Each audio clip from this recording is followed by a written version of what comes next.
Hi, I'm Atul and I am in London right now. Hello, I'm Paul, and I'm in Burnley, Lancashire right now. And I'm an A-Level Chemistry tutor, and we're going to have a look at free radical substitution of alkanes. So here we are, we're going to look at free radical substitution of alkanes. Now, alkanes undergo free radical substitution because they're not very reactive. So they need, a free radical is a species with an unpaired electron, so very reactive. And we use this to turn alkanes into haloalkanes. So our example would be methane plus chlorine gives us our haloalkane, which is chloromethane and HCl. So we can see that a chlorine has swapped for a hydrogen or substituted for a hydrogen on the methane. And that's our overall equation. Now the mechanism is in 3 steps. So the first step is called initiation.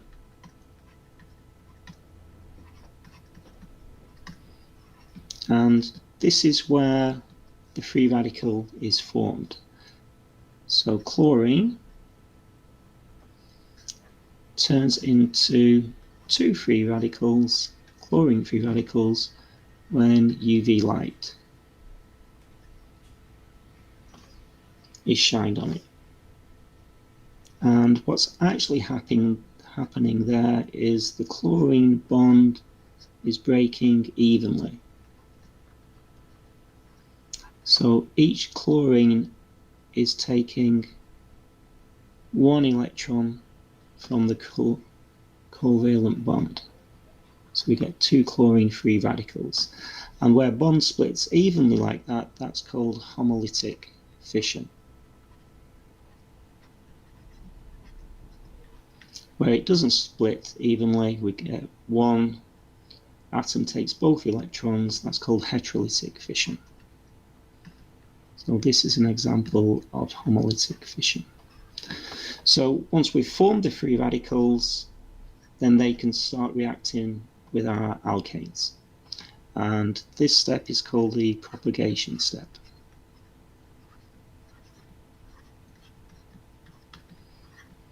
Now there's 2 steps to this. So the first one is our chlorine free radical reacts with our alkane.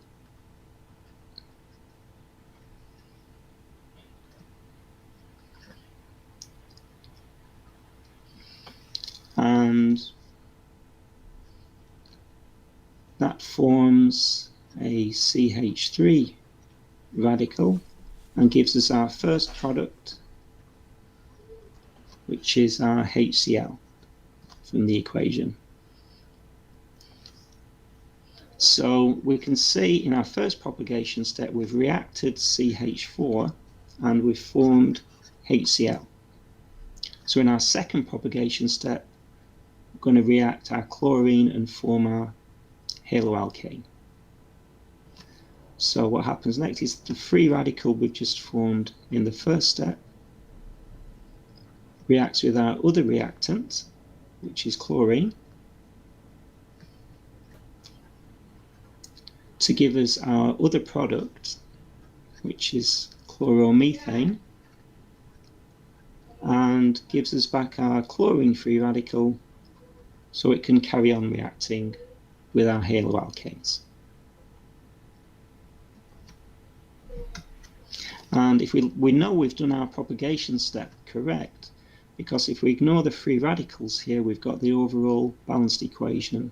We've got CH4 plus Cl2 gives CH3Cl plus HCl.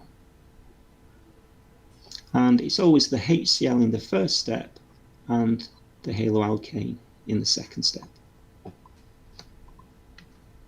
And then the final part of this mechanism is called the termination step, and that's where any 2 free radicals combine. So it could be another way of forming our haloalkane, because the CH3 radical could react with the chlorine radical to give us CH3Cl. And we could also have CH3 radicals reacting with each other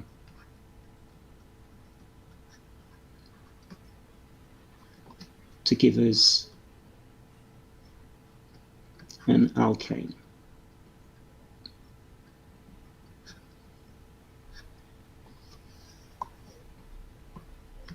Now, this isn't the best way of making haloalkanes because we can get further substitution. This can carry on substituting chlorines for hydrogens. So the new haloalkane can start reacting with chlorine free radicals. So we'd end up with CH2Cl2, then CHCl3 and CCl4. So there's a mixture of haloalkanes that you will get from this reaction. So that's it. Free radical substitution involves the initiation, forming the free radical, propagation, where we get reactants reacting with free radicals and forming the product and another free radical, and termination, where two free radicals combine. Great. So, yeah, that's really good. And so I'm assuming that the propagation stage is the one that takes the longest, and that's kind of the bulk of what's actually happening. Yeah, it's also the one that students have the most difficulty with. Yeah, the forming of the free radicals most students can remember, and the termination steps most students can remember, but they can easily get these mixed up in the propagation steps, what's reacting with what. And the suggestion is to use the overall equation to help them, because you are going to be using these reactants and forming these products. And you know, in the first step, the chlorine-free radical will react with the alkane and sort of take it from there. Yeah. And presumably you get a very small proportion of the unwanted hydrocarbons, and when they join up in the termination stage, like ethane, for example, that you mentioned. Yes, yeah, compared to the haloalkanes, yeah. Brilliant, sounds good. Yeah, thanks very much for that, and yeah, look forward to whatever your next video is. Okay, thanks, Atul. Great, bye for now. Bye.